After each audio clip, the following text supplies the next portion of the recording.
Saya dituntut oleh kejaksaan 28 tahun.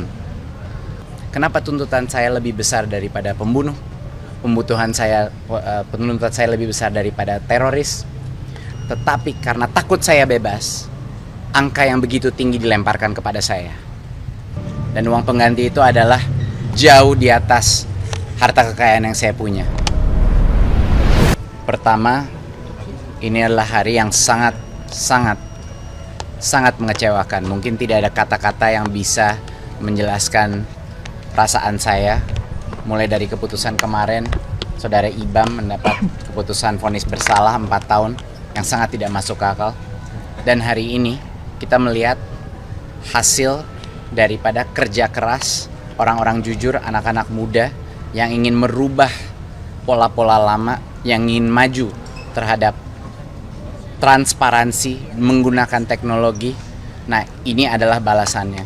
Saya hari ini dituntut secara efektif, dituntut 28 tahun. Rekor. Lebih besar dari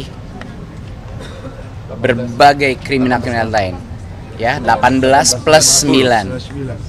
Ya, jadi 18 plus 9. Dan plus 9 itu adalah uang pengganti.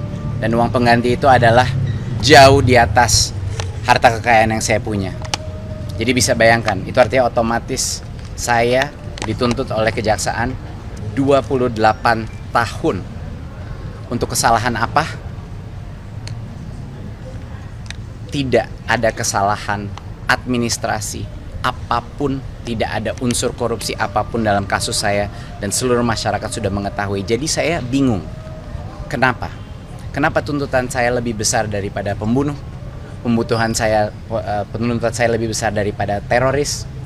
Nah, ini mungkin adalah karena di dalam alur persidangan ini sudah terang benderang bahwa saya tidak bersalah. Tetapi karena takut saya bebas, angka yang begitu tinggi dilemparkan kepada saya. Dan yang lebih menyakiti hati saya, dan ini hal yang saya tidak mengerti karena saya sudah mengabdikan diri saya 9-10 tahun kepada negara ini, bahwa ada uang pengganti. Jadi tidak cukup saya dimasukkan ke penjara. Mereka menggunakan uang pengganti sebesar 4 triliun plus 809 miliar. Jadi totalnya itu 5 triliun. Total kekayaan saya di akhir masa menteri itu nggak sampai 500 miliar. Dia menggunakan satu angka yang menjadi puncak nilai kekayaan saya pada saat IPO. Cuman sekejap itu. Itu artinya kekayaan yang tidak real atau fiktif. Dia menggunakan angka itu, lalu itu yang dijadikan uang pengganti. Dan mereka tahu saya tidak punya uang itu. Jadi kenapa itu dilempar kepada saya? Yang lebih mengejutkan lagi adalah tidak ada hubungannya. Uang itu adalah kekayaan sah yang saya dapatkan menciptakan jutaan pekerjaan dengan saham Gojek. Itu adalah saham yang saya dapatkan di tahun 2015 dan semua pembuktiannya sudah ada. Tetapi tetap saja itu digunakan sebagai senjata hukum. Nggak tahu untuk menakuti saya, untuk menekan, saya tidak mengerti apa sebenarnya alasan dari ini. Tapi yang ini terus terang hari ini dengan efektif pidana 18 tambah 9 berarti 27 ya. 27 tahun pidana. Saya sudah tidak tahu lagi apa harapan bagi anak-anak muda di negara ini. Apa harapan bagi generasi muda yang sedang melihat cara kita diperlakukan seperti ini. Dan apakah ini memberikan pembelajaran buat saya? Kalau saya melawan balik, kalau saya membuka kebenaran di dalam sidang, apakah inilah hukuman saya? Mungkin itu yang terjadi. Jadi saya harap sekali bahwa masyarakat, terutama anak-anak muda, kita kawal kasus ini bersama, kita berjuang untuk kebenaran, jangan putus asa. Indonesia masih ada harapan. Saya berjuang di sini memang ada alasannya. Kenapa Tuhan memberikan musibah ini kepada saya? Mungkin bukan musibah, itu yang saya sadari. Mungkin tanpa ini kasus kena ke saya, mungkin ketidakadilan yang selama ini terjadi mungkin tidak terbuka. Mungkin bagi teman-teman lain yang tidak punya nama saya, tidak punya suara saya, mungkin hal-hal ini terjadi terus dalam sistem keadilan kita dan tidak pernah terbuka. Jadi mungkin itulah Allah memilih saya untuk mengalami ini, agar masyarakat mengetahui, agar generasi muda yaitu masa depan Indonesia mengetahui perjuangan kita masih panjang di sini. Ya. Silakan, mungkin saya akan menanyakan kalau ada beberapa pertanyaan. Mas, ini kan tuntutan buat Mas, ini kan tuntutan buat Mas Nadiem kan sangat besar ya Mas. Ini Mas Nadiem sebagai sebelum pengusaha ini ada pernah tadi mendengar itu menyesal kan sih Mas masuk ke pemerintahan dan berujungnya hal seperti ini Mas? Saya akan ucapkan sekali lagi, saya tidak pernah menyesal bergabung dalam pemerintahan. Untuk mencari uang itu bisa seumur hidup. Untuk membantu generasi penerus bangsa kita menjadi lebih baik, itu hanya kesempatan sekali dalam hidup. Jadi saya tidak mungkin akan menolak jabatan atau amanah itu pada saat ditawarkan. Mau saya gagal pun, resiko masuk penjara pasti saya ambil. Karena masa depan Indonesia itu lebih penting dari segala resiko ini. Kedua, jelas saya kecewa. Saya sakit hati. Saya patah hati. Orang tuh cuma patah hati kalau dia cinta dengan negara. Bahwa negara bisa melakukan ini kepada saya setelah semua pengabdian saya, iya, saya sakit hati. Tapi bukan berarti saya tidak cinta negara ini. Justru sakit hati itu patah hati karena saya cinta kepada negara ini. Jadi saya tidak menyesal. Dan terus terang, harapan saya dan harapan banyak sekali masyarakat kayaknya pada saat ini adalah tuntutan bebas. Tapi sebaliknya yang terjadi, hukuman terberat dilemparkan ke saya. Terberat. Saya tidak punya kata-kata untuk menjelaskan kenapa.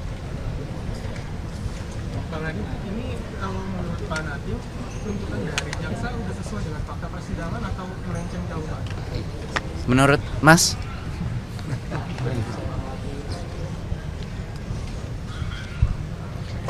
Saya mendengar itu tuntutan. Jadi mendengar tuntutan itu seperti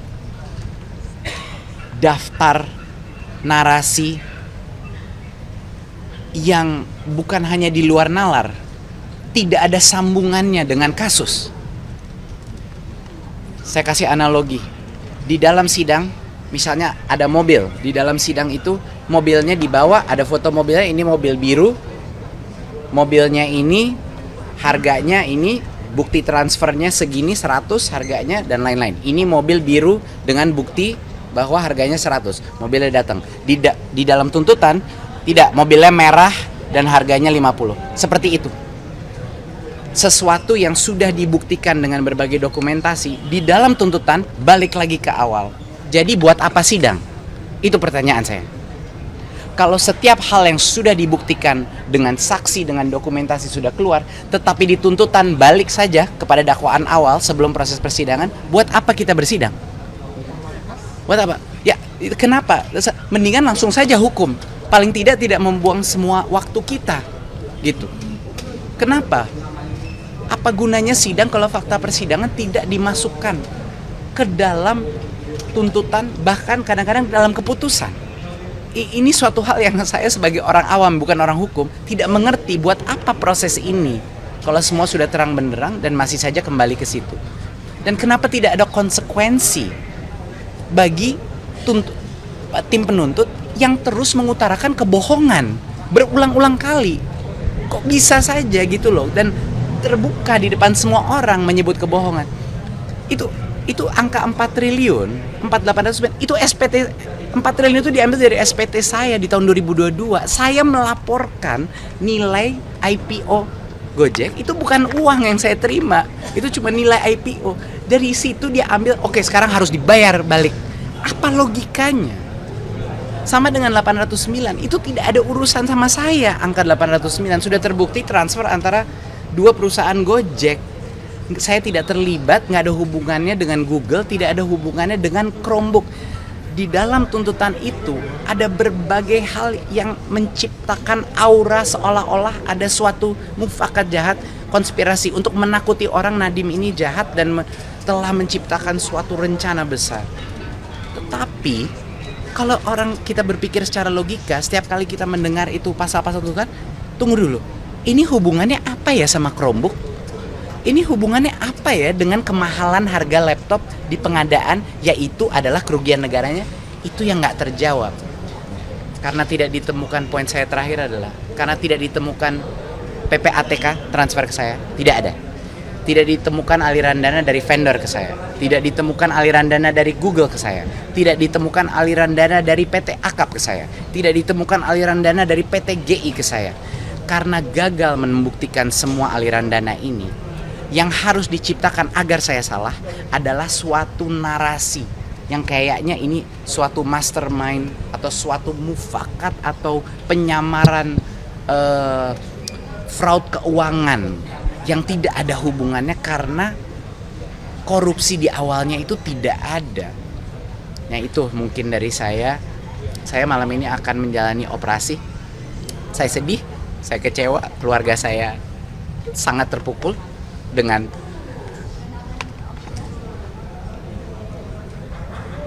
saya nggak tahu cara mendeskripsikannya, saya nggak tahu nih perlakuan seperti apa ini seperti itu. Tapi saya harus menjalani operasi malam ini karena kalau tidak akan semakin parah berdampaknya bagi saya. Saya hanya minta doa sama seluruh negara kita. Saya minta doa, mohon doa bagi saya juga bagi Ibam dan sekeluarga, dan juga mohon doa untuk semua tahanan-tahanan korupsi yang sebenarnya tidak salah. Saya berdiri di sini untuk mereka juga, bukan cuma saya. Jadi mohon doanya. Terima kasih kepada para ojol, dukungan. Terima kasih kepada para guru-guru, terima kasih kepada para alumni MBKM. Semua, saya tidak merasa sendiri berdiri di sini karena ada kalian. Saya merasa bahu saya dipegang sama semua orang-orang yang berada bagian dari perjuangan kita sebelum ini. Jadi terima kasih. Saya berdiri di situ sendiri tapi saya tidak merasa sendiri. Jadi terima kasih atas dukungan negara ini. Saya harap anak-anak muda se-Indonesia tidak putus harapan. Saya harap masa depan negara kita lebih baik. Terima kasih. Terima kasih.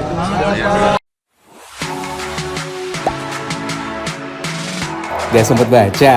Dengerin aja. Klik icon text to speech di okezone.com.